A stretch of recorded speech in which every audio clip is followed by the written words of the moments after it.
Welcome, ladies and gentlemen, to this session.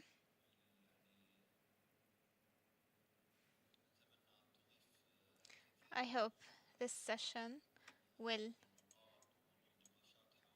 provide added value and discussions on the topic of this forum. First, we would like to welcome the panelists of this session, Dr. Rashid Naimi, commander of the Strategic Studies Center affiliated with the Qatari Armed Forces, and we would like to welcome Dr.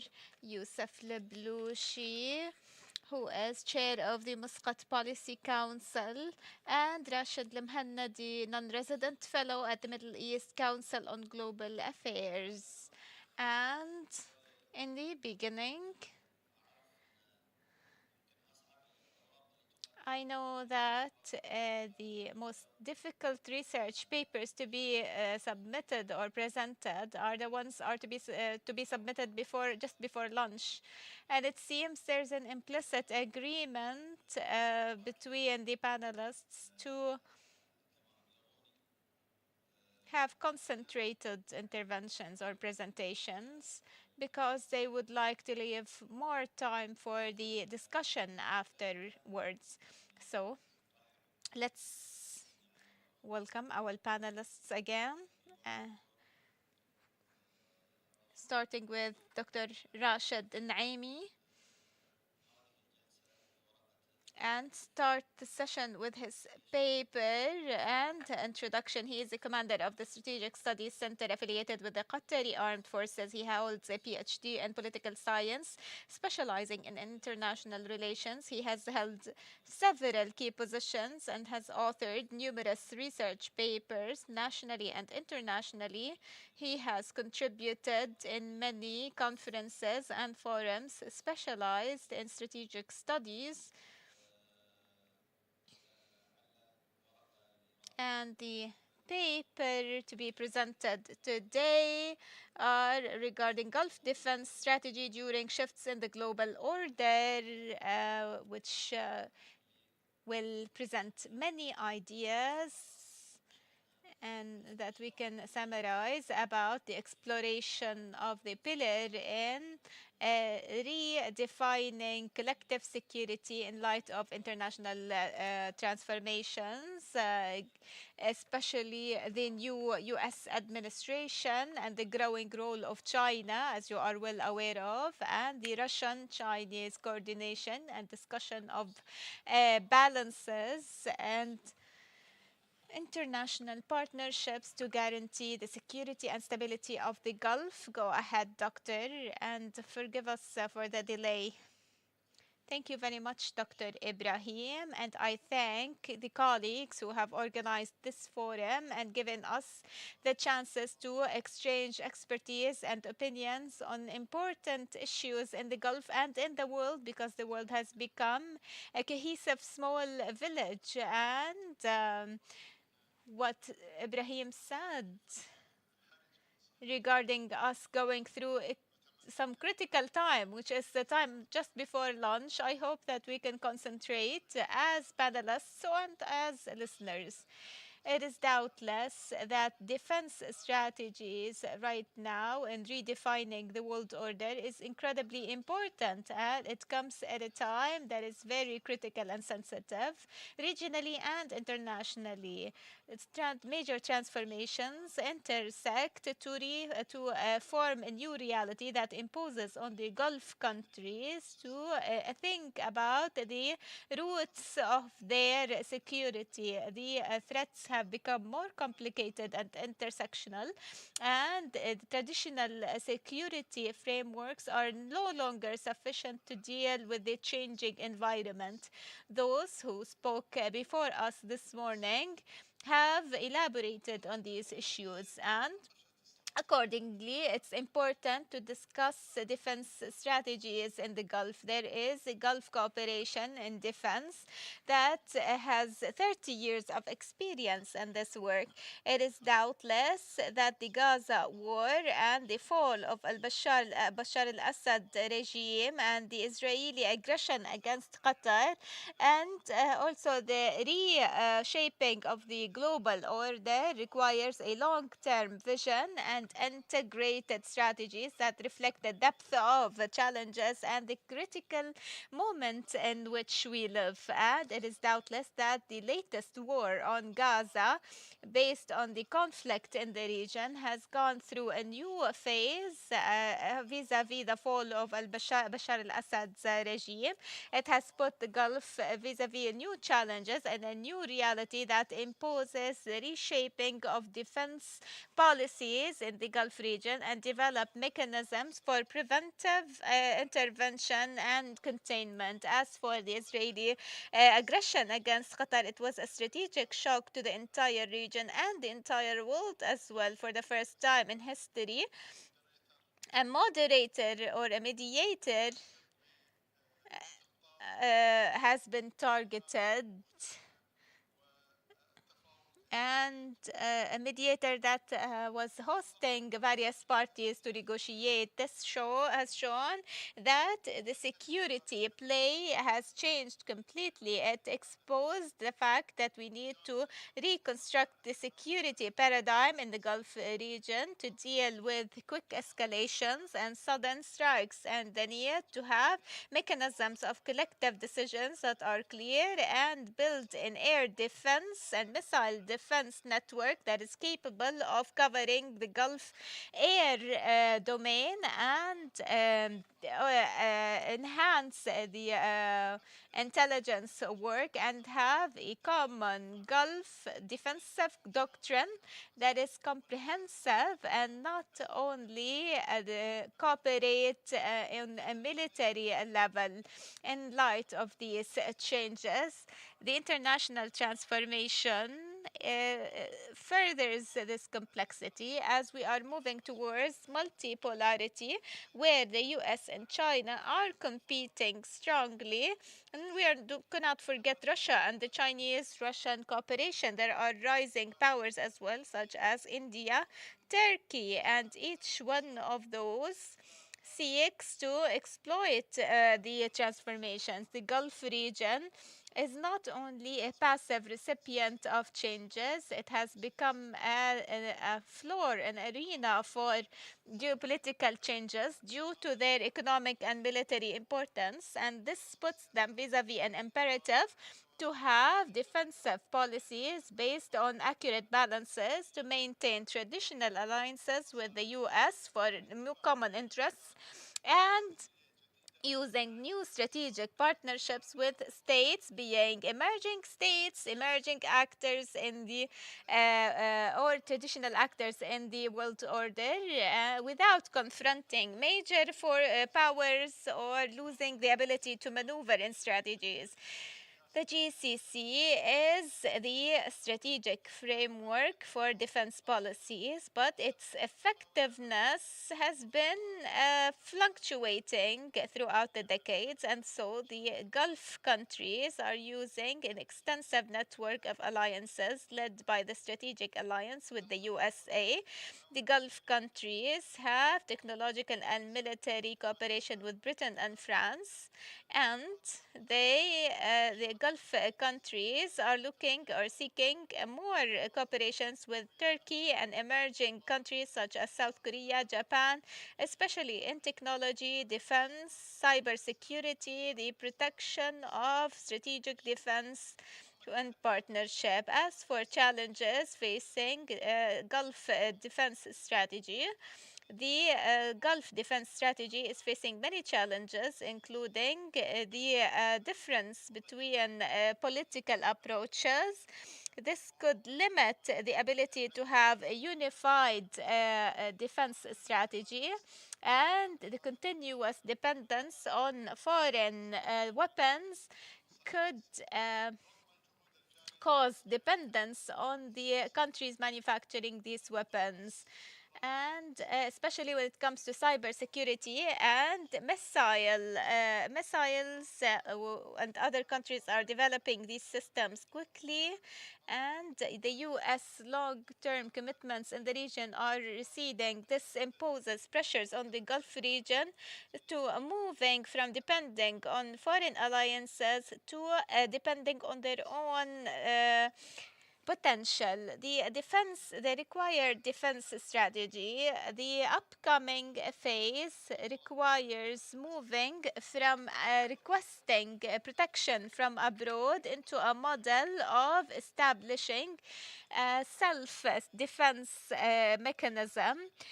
This requires manufacturing military equipment, defense, investing in military AI, and establishing forces that are able to wage a multi front war. And it is important in and that is capable of fighting in land, air, at sea. And this requires a military doctrine that is in line with the upcoming challenges and armies that are capable of fast maneuvers and using drones and unmanned vehicles. And here we highlight cybersecurity as a pillar that is indispensable at the time being.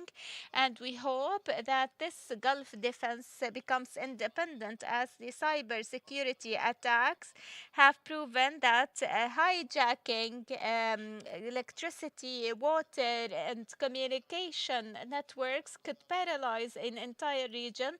But we need to circumvent that by having the proper protection. The most important pillar that we cannot overlook is the sea pillar, which is the backbone of the trade of the Gulf region.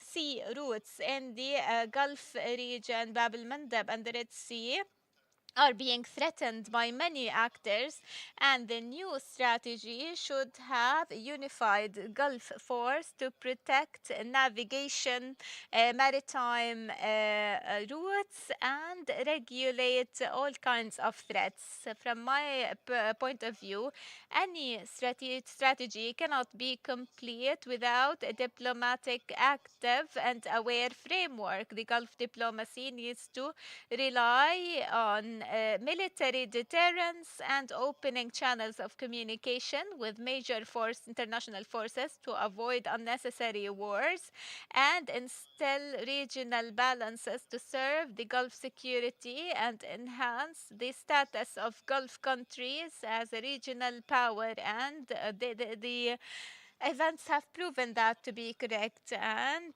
right now, the current era puts the Gulf states vis a vis a challenge to prove themselves within the changing world. They can either build a modern defense system based on integration, or it could leave it to outside factors that do not always go with their best interests. So it's an opportunity to make a difference, not as a recipient or reactive to events, but as an actor, impose their existence in the world order, a resilient that is capable of confronting untraditional challenges and responding to the fast growing regional challenges and adapting to the reshaped world order. If we use this moment properly, the Gulf can be a main actor in drawing the future, and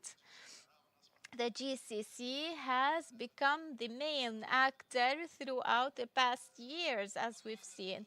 If we are too late, then the future of the region will be drawn apart from a clear vision and apart from a force that can build a sustainable, safe future for the upcoming generations. Boldness in decision making and prudence in estimation and policies will make the Gulf an effective effective leader in the region. From the current transformations, we can find an opportunity to build a Gulf security system that is integrated and capable of facing all challenges and making use of all opportunities to secure the future of the region and its thriving future in the upcoming days. May Allah protect the Gulf and all Arab countries. Thank you for listening. Thank you, Doctor, for this concentrated presentation and the best use of time. And perhaps we can leave the remaining time that you have for discussion. Moving on to Rashid Al-Mhannadi, who is a non-resident fellow at the Middle East Council on Global Affairs. He has experience in defense, industry, and geopolitical risk advisory.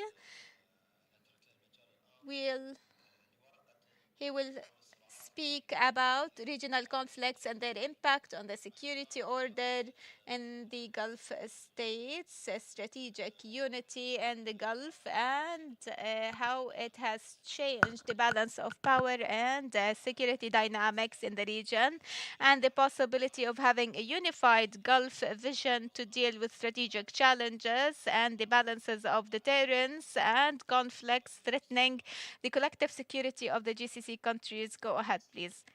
Good evening.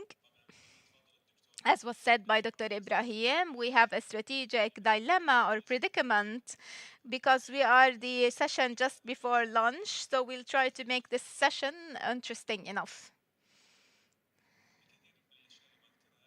Many of the things that I'll mention will be in line with what was mentioned with Dr. Rashid. I believe we all agree on the threats that we have. GCC countries are facing security and structural unprecedented challenges.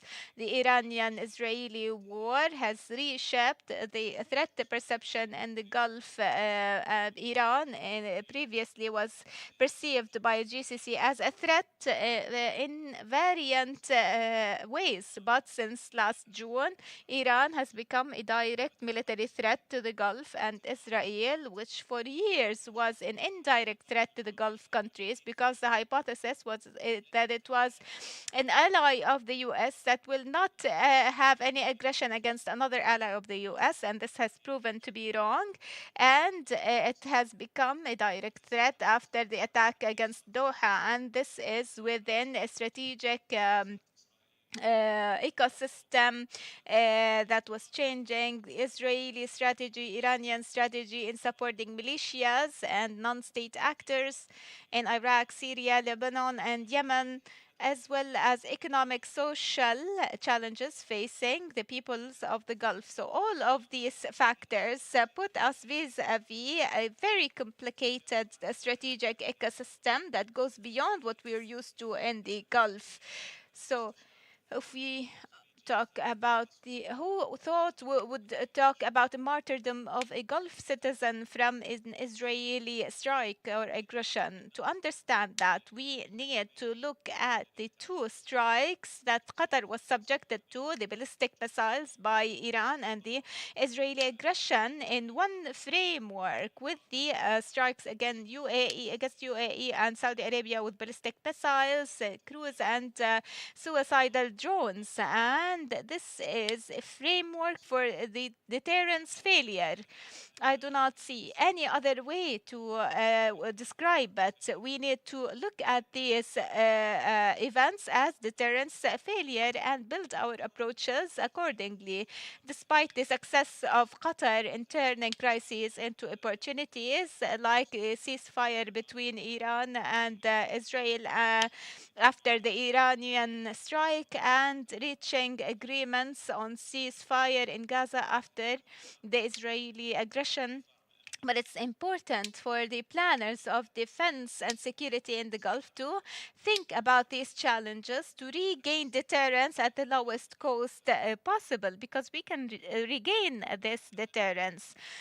So now let's talk about the defensive security structure in the Gulf. We start with some documents. The main document is the Common Defense Agreement 2002. It's similar to the NATO agreement, which states that an attack on any member is an attack on other members. 2 years from this agreement, the GCC General Secretariat issued the unified vision that specified some end states for any security strategy, but it failed in identifying a common list of threats. And here is the crux of the matter. As Gulf states, if we want to think about regaining deterrence, we need to agree on the threats because there is a huge difference of our perception of threats. And structurally, as was said by Dr. Rashid, we have over dependence on external foreign guarantors. It was an important factor at some point. However, unfortunately, this over dependence has created vulnerability in our defense and security systems. Another problem is the lack of institutional military integration. Our two main military institutions in the Gulf. We have the GCC General Secretariat and Al Jazeera Shield. And so, for any strategy, we need to take into consideration economic and social security. All Gulf states have their own challenges, and accordingly, they had their visions, Qatari visions 2030, a Saudi vision, and so on and so forth. In this context, we need to mention the theory of victory. As in strategic literature, this theory answers two questions. How do we prevent our adversaries from achieving their targets, and how do we achieve our targets with the least losses possible? And in the Gulf context, victory doesn't mean military victory. It means maintaining the economy, internal security, and the progress of developmental programs and human security.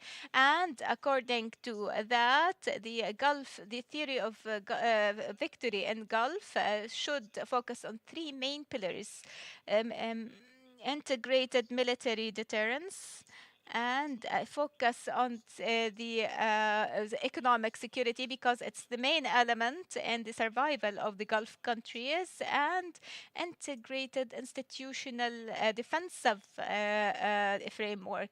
After the Israeli aggression against Doha, there was the Arab Islamic Summit, and after that summit, there was a meeting for the GCC Defense Council of Defense, which resulted in some recommendations as follows: connecting air and missile defense, connecting air monitoring, enhancing cooperation in military intelligence, and intensifying training and military exercises.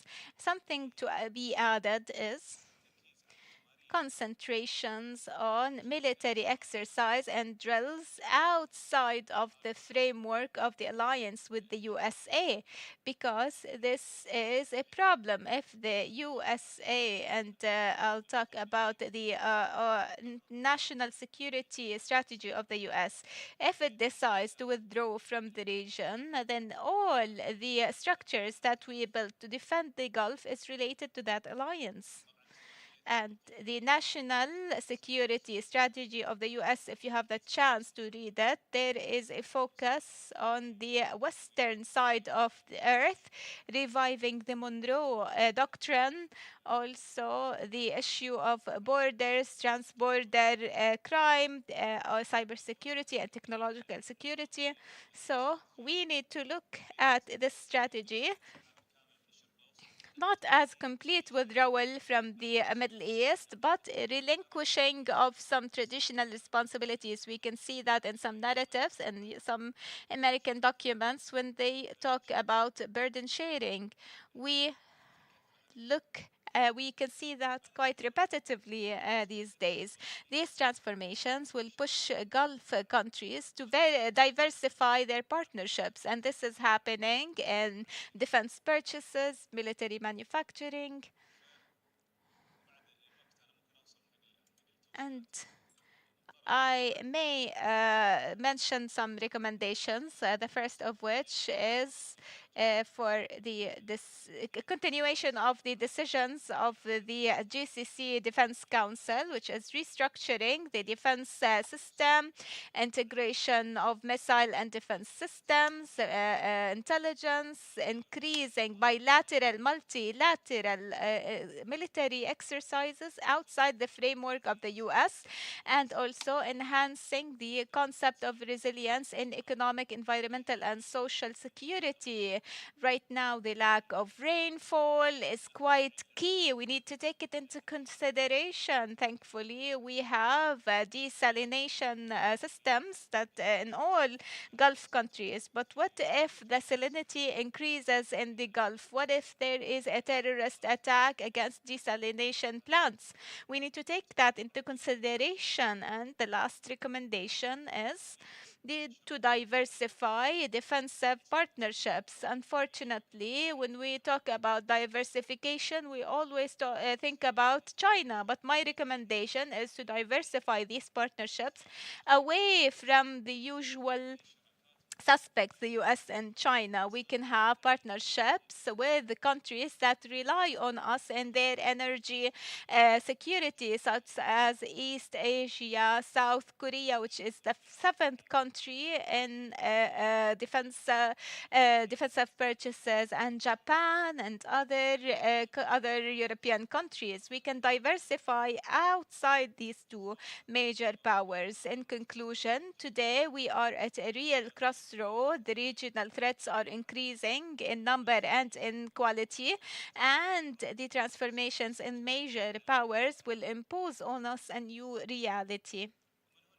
And accordingly, there is a dire need to restructure collective security and focus on what it means to have a theory of victory for us, multipolarity, and for it to include social security and humanitarian aspects. Thank you very much. I can see that our speakers are adhering to the time allotted to them, and I hope this uh, will leave us with a good discussion after. Moving on to Dr. Youssef Leblouchi, who is the chair of the Muscat Policy Council, the first independent think tank in Oman. He contributes to several international think tanks and specializes in regional security and geopolitics. He works on research related to the Gulf states' strategies of Oman's domestic strategies and foreign policy. His paper is entitled Gulf Security Integration in a Context of Mashreq Transformation, and he will talk about, or he will analyze the impact of growing geopolitical transformations on the security of the Gulf states, and it will discuss the GCC having a more integrated defensive strategy and regional strategy that is drafted based on intersected crises. So we will give the doctor the opportunity to present his paper. Thank you very much, Mr. Ibrahim, and thank you to the Arab Center for organizing this 12th Gulf Studies Forum, which has become quite reputable and is an important platform for the exchange of ideas, opinions, and expertise. What I would like to start with in this intervention is building on the discussions in the previous sessions, and just trying to add some details on topics that were not highlighted, starting by saying that the Arab Mashreq is witnessing things that cannot be understood as a temporary escalation or crisis. It is a regional transformation that is not regulated, and this phase of transition, this regional transition, has some GCC member states that are moving, but they are not moving only based on ambition of leadership. They are partially realistic in understanding the role of the Gulf region in that, and there are other countries that are working based on their own pivotal dimensions. There are some who are moving because of the results of this transition. What is happening in the Mashriq is not something that is isolated from the Gulf. There are many examples to show how much it affects the Gulf security. It's affected by all contexts and the things that are taking place in the periphery. So, I assume in my first point that the Gulf is no longer pivotal. The idea to push towards the Gulf being pivotal, perhaps I would underestimate that idea. But the Gulf, at the same time, can no longer be just reactive to outside shocks. So we need to correct something. The Gulf has never been marginalized completely. However, it used to work as per a regional system where issues were being managed by foreign forces outside the region. But now the what has changed is not the position of the Gulf, but the nature of the role imposed upon it from interactions, and not the role imposed upon it with foreign decisions. And so, adapting to these decisions, we have transformed from adapting to decisions imposed from abroad to impacting decisions, and especially building on the decisions taking in the hallways of Washington, D.C. So we are not redrawing the map of the region, but we're trying to impact and influence those who draw or draft the rules of engagement, because we are paying the high price, the hefty price of these decisions, not just economically, developmentally, but also in terms of security. So, this transformation in the Gulf role coincides with a new strategic ecosystem where there is integration in events from the Levant to the Red Sea. And so the region is being managed in a network of conflicts with multiple arenas. And we can see that there is Iranian Israeli conflict, there is expansion in Israeli operations at the level of the region. Seven capitals or seven cities were being stricken at the same time, and there is vulnerability in central countries in the Levant, and also beyond that, even in countries overlooking the Red Sea.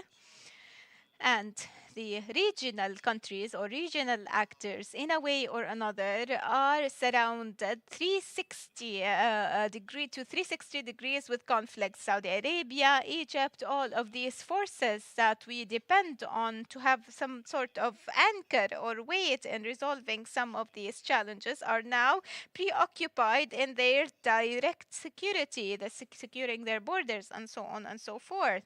And these conflicts did not stop at direct conflicts borders or land borders. For the first time ever, we've seen escalation, maritime escalation, affecting international routes and straits directly. And it was clear that there are non state actors, non state institutions that have become important actors in the dynamics of the conflict, be it for real reasons to support the Israeli escalation, barbaric escalation in the region, but they also started paving the way for a new rule of engagement that could subject the region for real dangerous challenges. So the Gulf role coincides with a new strategic ecosystem and mindset transformation in the strategy and rationale of conflict. There is war that extends in many countries. There is confrontation of a regional force directly, and at a time where the Gulf is being targeted, specifically the capital where we are right now, twice actually by two capitals. And so the main point here is that the Gulf is no longer this just a backdoor for these conflicts. We are a direct part of transactional processes. And conflict processes. And so the security of the Gulf is now subject to risk by parties that cannot take the risks themselves. And so I believe this produced the fact that the Gulf is moving from being influenced into trying to replace its options.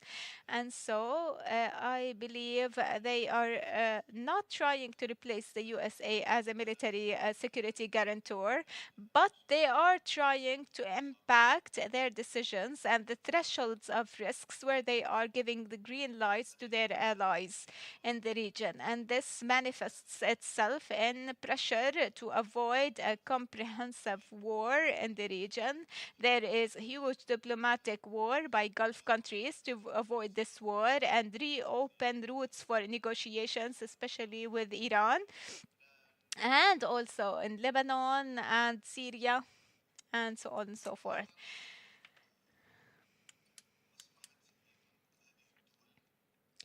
These countries are trying to various degrees to deter Israel, especially after the strike against Doha and the reactions afterwards that paved the way to deter this massive Israeli interventions.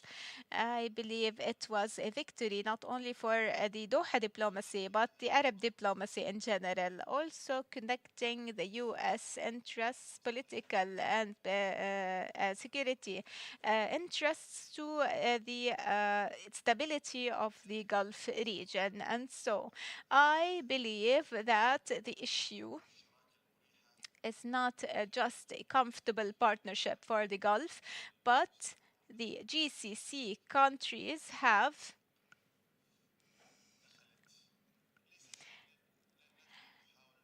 there's no attempt to find a comfortable partnership, but rather perpetual negotiations under the pressures of the USA. So we can see that the GCC has not closed the door for negotiations with the USA just after the Trump left to ended his visit to the Gulf, but there are negotiations in various levels.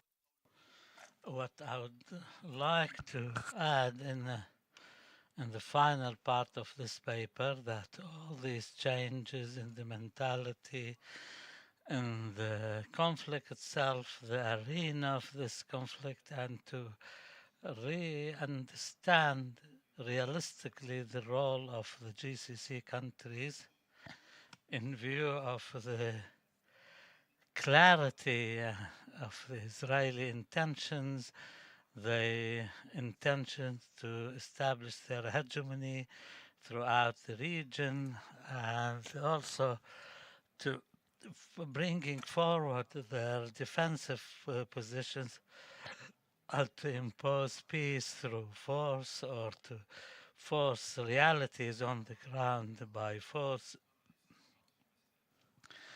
this does not make us think not only about Israel's intentions, but the strategies of the United States and also the personalization of decision making in America. Now, most of America's foreign policy decisions are subject to the whims and desires of the president and not through the institutions, like the dynamics of the relationship between Trump and Netanyahu and how the decision making is more personalized and everything is done through the personal relationships and not the institutions. And it's more of a tactical nature and in trying to achieve breakthrough, like in the latest visit by the Saudi Crown Prince Mohammed bin Salman to Washington, and also in the executive order issued to protect Qatar's national security. So, personalization of decision making is a major dynamic now, but this will not solve the crisis of confidence, but only provide a short momentum in an attempt to get some guarantees, direct guarantees at the short and medium range. In a nutshell, I do not think the Gulf leads the region or doesn't have the luxury of enjoying any security guarantees, especially those imported from the Gulf, the West. So what the Gulf region is doing, they are trying to manage this interim period, and rather than supposing protection by the West, just to contain and manage the relations. Also, I may have forgotten to mention that this session, which was entitled The Reshaping of Gulf Security, the Impact of Shifts in the International Order, and we thank our partners in organizing this event, and also we alluded to the rapid changes and transformations and focused on the policies of the region's countries from local, regional, and international objectives, and also the choices presented to the GCC countries, and also on the directions of American foreign policy in view of the new administration and the rise of China and the partnership between China and Russia, as well as the fluctuations in the European American relations. And these papers discussed some fundamentals points, and those who took part in, or attended the first session, we see that there's a lot of overlapping in these points, and some may need a discussion at a round table rather than a session like this. And before I open the floor, maybe I pose this question to Mr. Rashid in the break, that which is more worthy of focusing more attention on the joint uh,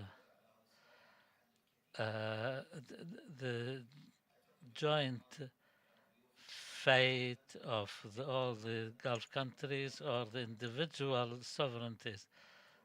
We have opened the floor now, and please do not take more than 2 minutes. And please take your notes, speakers. We'll give you some time to respond. Ahmed Jibril, what you said about your observation on the sovereignty after the aggression on Doha on the 9th of September, has this introduced a new element to the Gulf countries' identity, like Yemen and Iraq? Should these two countries be included in any security outlook? And Mr. Rashid Al Muhammad talked about uh, uh, the Gulf regional security. Some previous studies include Iraq and Yemen in this. So some previous studies talk about 8 countries and not 6 countries. So now, after the attack on Doha, should we redefine the Gulf countries' view of Israel? Let's be clear. Is Israel an enemy? And it would follow logically that if that was the case, shouldn't we withdraw the Arab Peace Initiative? Uh, and some think that the biggest strategic blunder Israel made was the attack on Doha. Attacking Hezbollah was not, attacking Iran was not. So, what are the chances of an appropriate response by the Gulf? Now, Israel is no longer far away. Like Dr. Belushi said, the GCC is not the pivot, but we're not that far away from what goes on. In the name of God, since this morning, and we are living this crisis in the Gulf safety, continuity, prosperity. Cutting a long story short, I think Dr. Abdullah Shaiji has touched upon the real dilemma for the Gulf countries and the strategic importance of them and the strategic threats surrounding this region, but unfortunately he didn't have.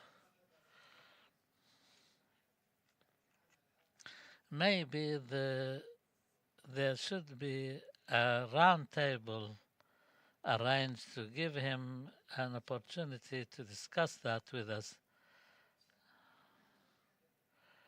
When we talk about the security of the Gulf countries, we did not talk about the threat foreign bases constitute.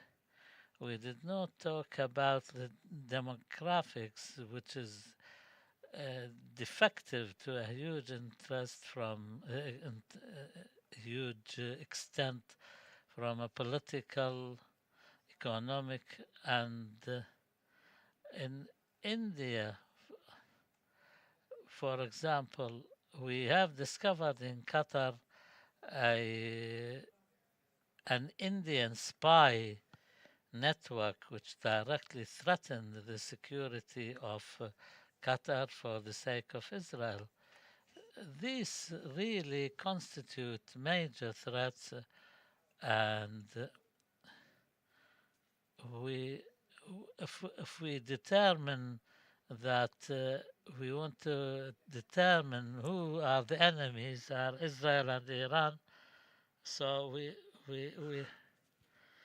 so any country which goes down the path of normalization with Israel then should be treated so.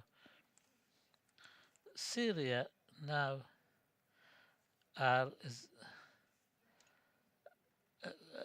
Syria is the country which Gulf countries have spent billions of dollars to depose the previous regime. Now Syria is under attack, aggression.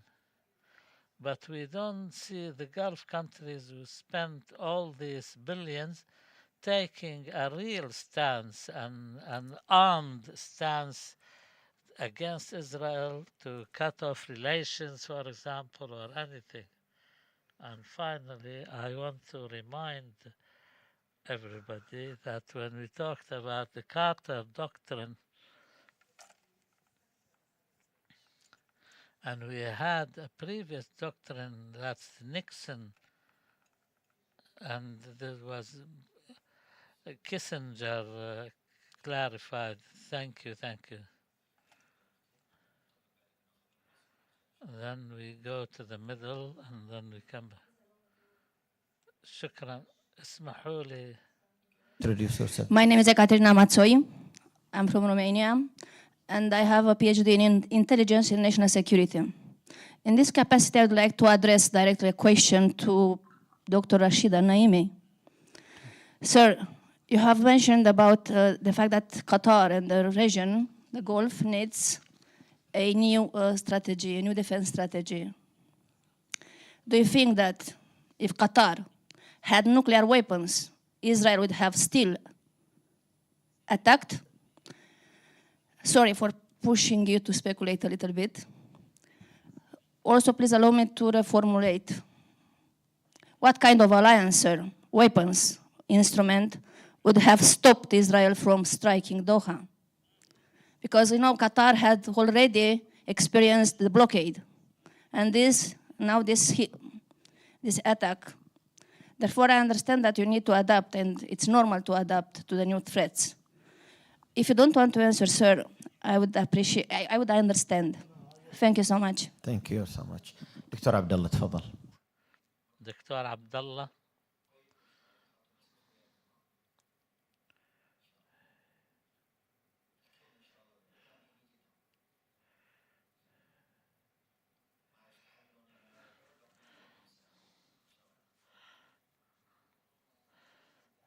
Thank you very much. I enjoyed the papers.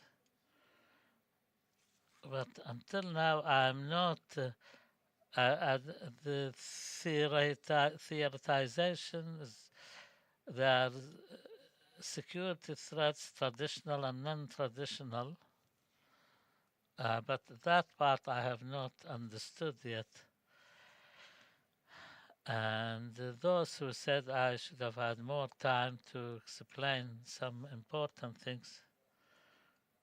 So I suggest that we should organize a special symposium or a seminar on the American strategy towards the Gulf and the security threats. Like Dr. Muhammad said,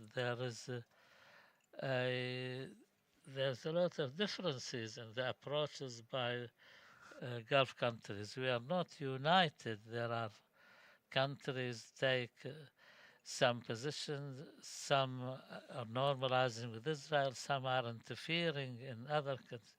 Where do we converge, and how can we serve our national security interests, our military capabilities? Are they able? Now the Gulf is in the eye of the storm.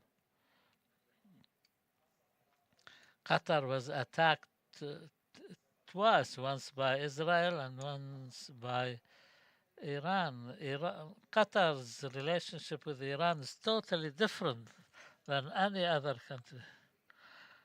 This was hit because of the American bases. These bases are supposedly protecting Gulf countries, individually or collectively. So US CENTCOM is at Al-Adid, through which America runs all its operations in Afghanistan, Qaeda, Daesh, Arabian Peninsula. All of these are done by CENTCOM. And despite that, Iran decided to hit Qatar. So American interests are no longer an asset, they are a liability. And Trump, by allowing Netanyahu for one ally of America to hit Qatar, another ally, what are we required to do? For example, the chiefs of staff met and they took 5 decisions. What did they do after 3 months? And Dr. Rashid said, in 3 months, we are in December now, and in 2 days, 3 months would have passed. What have they achieved? What assurances do we have now? That's why security now is a complete package, internal security, intelligence, food security, environmental security, military security. Are we in agreement on all these aspects? And burden sharing. What does burden sharing mean? I warned against this, that we should reduce our reliance on the United States. Denmark yesterday said that America is a potential threat to Denmark. Are we at the same level with Denmark? Denmark is a more important strategic alliance with America. And we are major non-NATO allies with the United States, Bahrain, Kuwait, Qatar, and now after Mohammed bin Salman. Doctor, when an important country, a member of the EU, this is a wake-up call. If Denmark says America is a potential security threat to Denmark, where are we then? Now we go.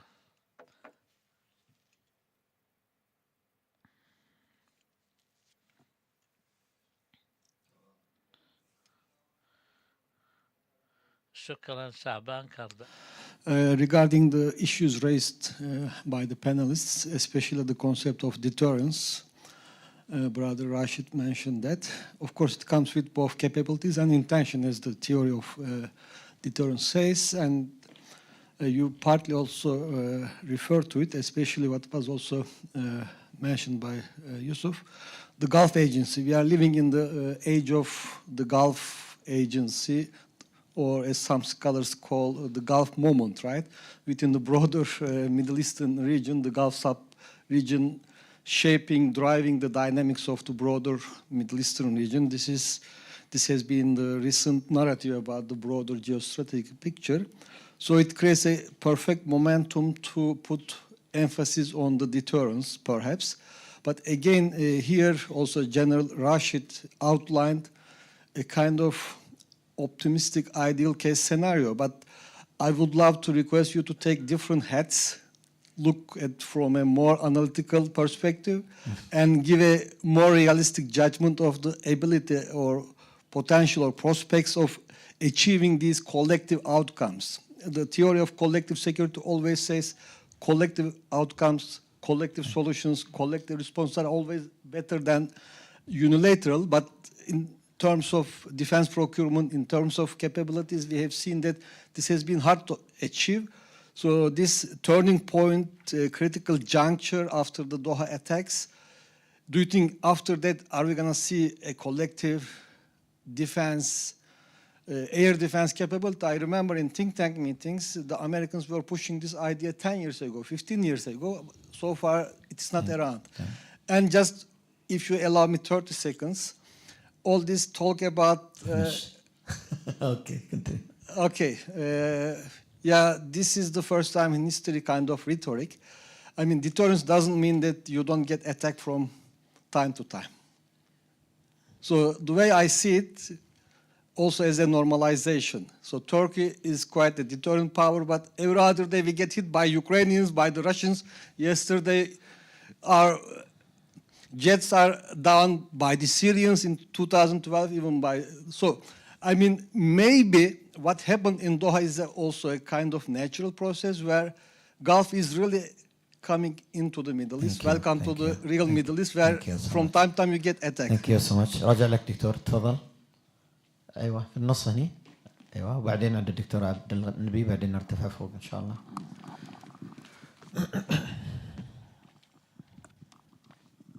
شكرا. ناجي أبي عاد.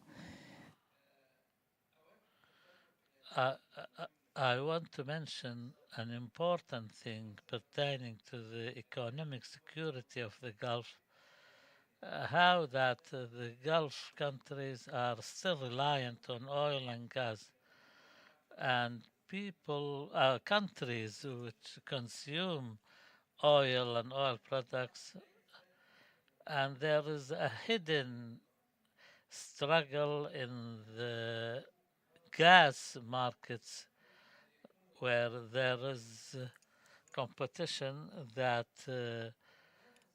supply will be in abundance, and the competition will be between the United States, which is building huge capabilities to export LNG, and other countries.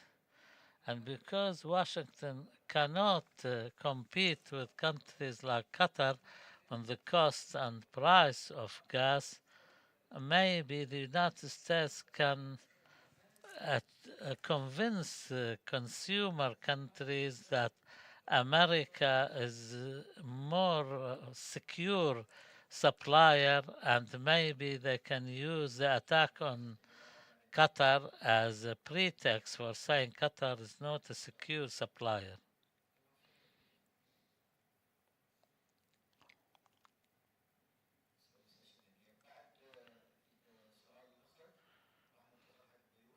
After the question,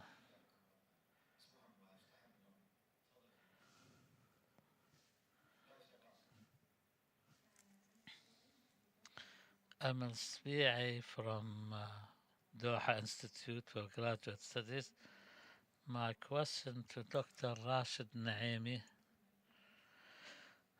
Now that in your paper you raise the importance of investing in cybersecurity within the joint defense security strategies, which will enhance the security of small countries in particular, in your opinion, what will be the next steps to, I think these are just recommendations, to turn them into an actionable executive plans? Thank you.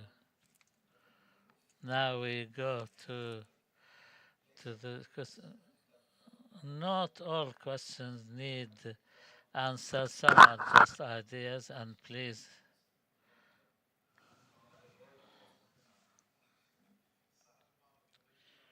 Thank you very much.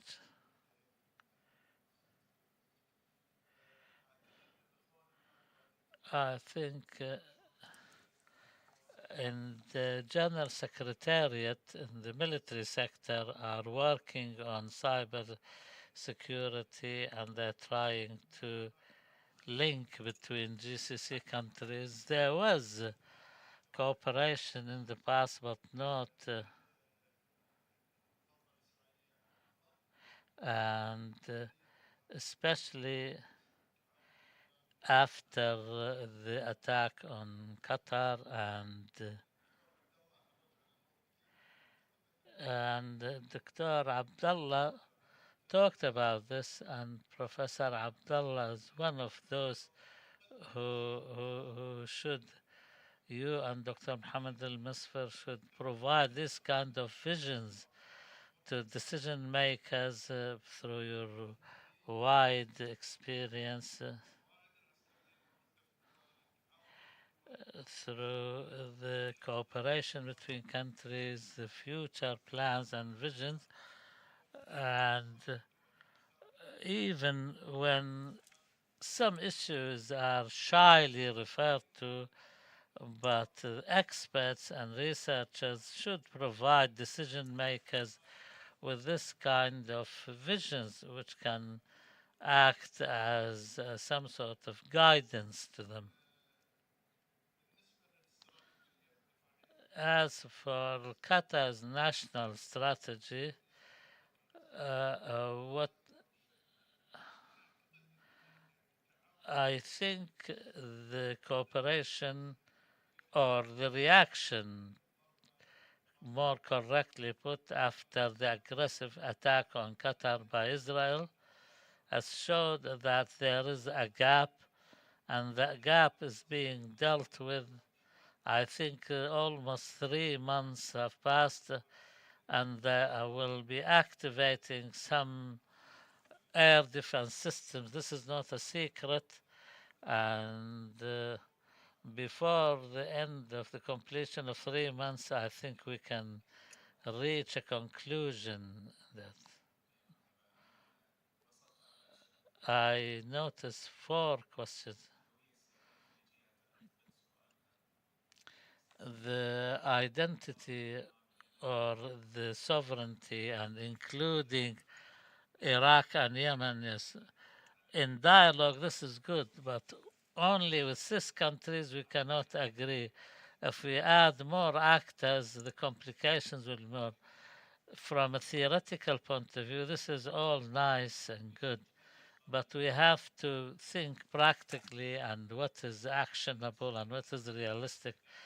Is Israel an enemy or a friend? I don't like this kind of binary or a dichotomy. Israel is a threat. Is a threat. The kind of government Israel has is a threat.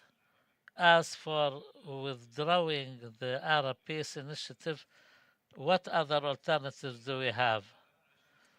Maybe to leave the initiative there just to have some more room for negotiations. You cannot keep silent in politics.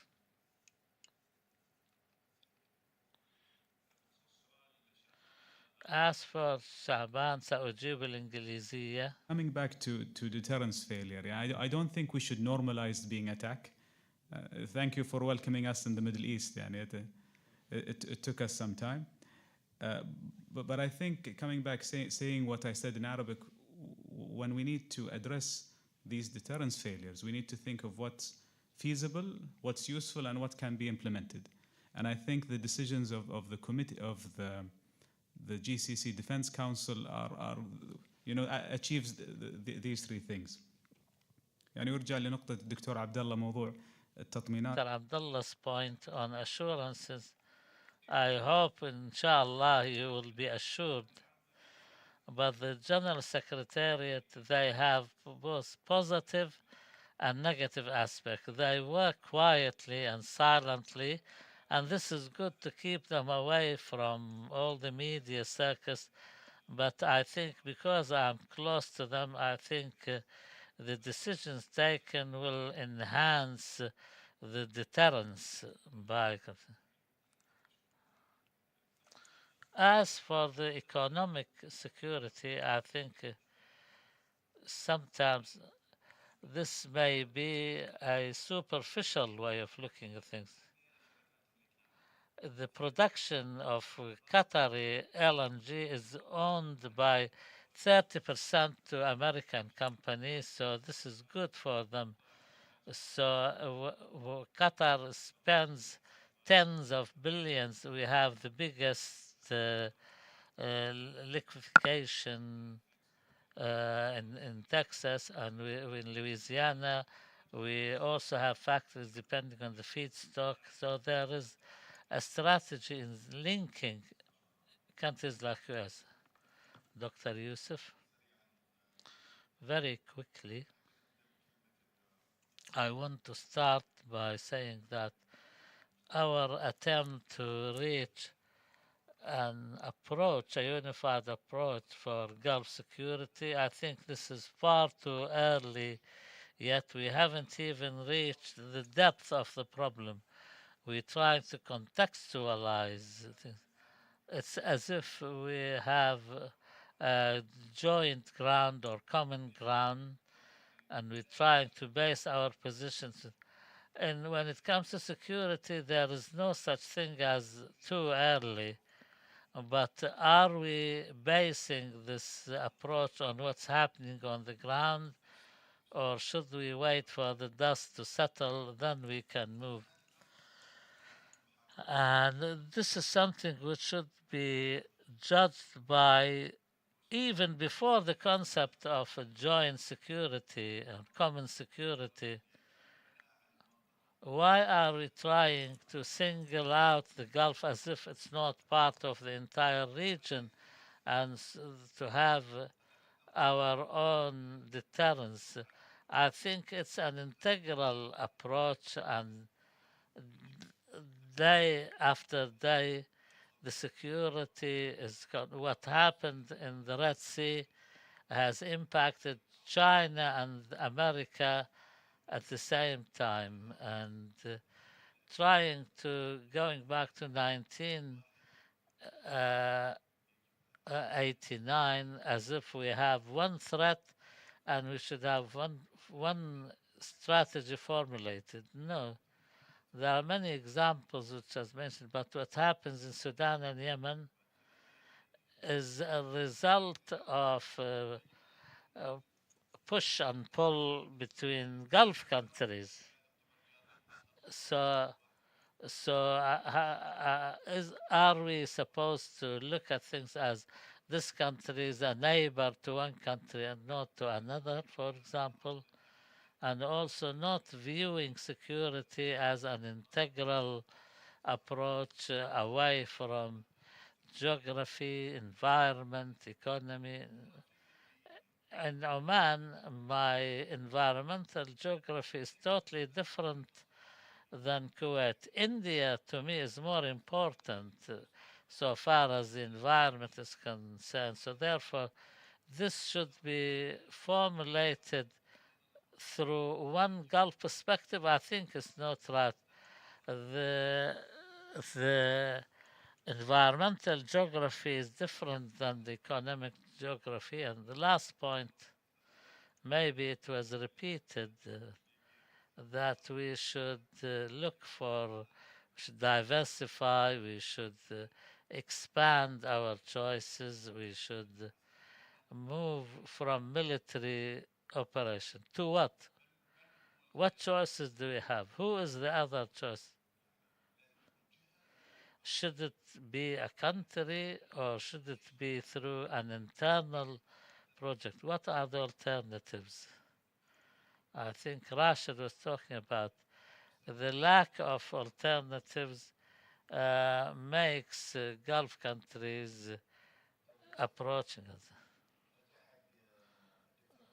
We go back to Dr. Rashid. Dr. Muhammad al-Misfir said regarding supporting Syria, I think it's apparent to everybody that whether we're talking about Qatar or Saudi Arabia, this is an unlimited support to the new government. This is apparent. They do not need a military force to go there. They need economic power to achieve stability. They have enough manpower. Now, the second round, we give Dr. Abdel Nabi. We want to finish. Thank you to them. Thank you to all the speakers. I want to talk about the concept of a friend and an ally. Even before the establishment of the Zionist entity in Israel, not only in Palestine, but war after war after war, the United States has always been a partner in this. Of course, the attack on Qatar, the aggression on Qatar by the Zionist entity is true, but it was not the first. Israel used to hit Algeria, Iraq, everywhere. the maps presented by Netanyahu before the United Nations annex, or they want to annex territory from Saudi Arabia and other countries. There is no differences in Israel on the war that which is waged on 7 fronts. So the GCC, uh, our skies have always been violated.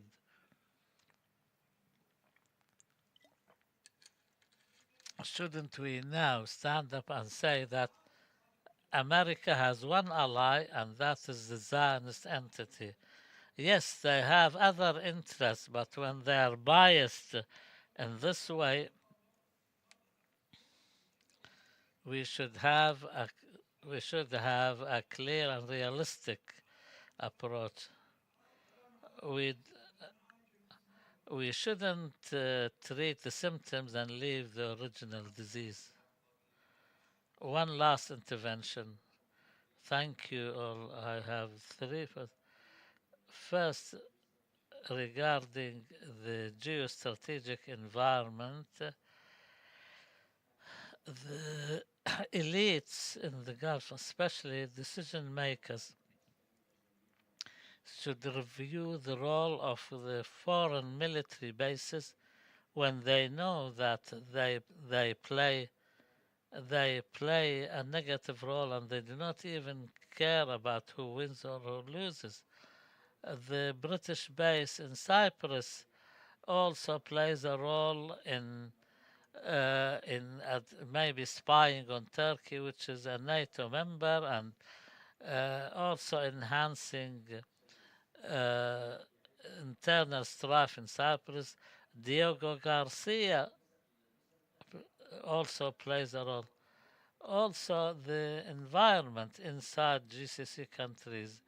I think the more we advance in allowing for popular participation, the more able we can provide an environment which is more conducive to our security. Number three, I'm from Arab Magharibi countries, but the Gulf security is my own security. I think the Iranian-Saudi agreement in China is important, and the Saudi-Pakistani agreement is important. We should also not forget the Arab national. The last intervention, please. I have a two-tier contribution. First of all, our security in the region is part of the entire region, so that we can reach the security for everyone. Mr. Russell said Israel is not an enemy, it's just a threat. Israel is an enemy according to political considerations and from a religious point of view. Allah Almighty described them as enemies of Muslims. So if we do not say Israel is an enemy, then we can accept normalization more readily. We give one more minute, Dr. Yusuf, and end with Dr. Rashid. Thank you very much. I'll focus on the point on the internal environment and participation. I think one of the most important arms and the biggest threat and should be taken into consideration is the social security. If there is a threat here, and the social cohesion and not just demographic cohesion, it is a real threat, and this will contribute our internal environment and will be our bastion to protect the country before any outside threats. Rashid, Dr. Zed, if you ask me, my personal opinion is one thing. We must ask, is Israel an enemy to all Gulf countries? If you ask Bahrain and the UAE, if you ask them this question, will they say Israel is an enemy? In my personal opinion, it is Israel is an enemy and the root cause of many of crises. But most Gulf countries will not accept Israel as an enemy. I said I use this classification to say before the attack on Doha, there was a dispute on whether Israel was a threat or not. But if you ask policymakers, anyway, thank you. I don't have anything to add, but I agree with Dr. Yusuf that we should solidify our internal cohesion, the social security. This is very important. Now I remember the title, the Gulf countries, transformations, challenges. And I ask myself, are we really up to these challenges? Are we up to the standard of dealing with these challenges if we cannot build our own countries from within? And should we allow these foreign bases to remain or not? I thank you to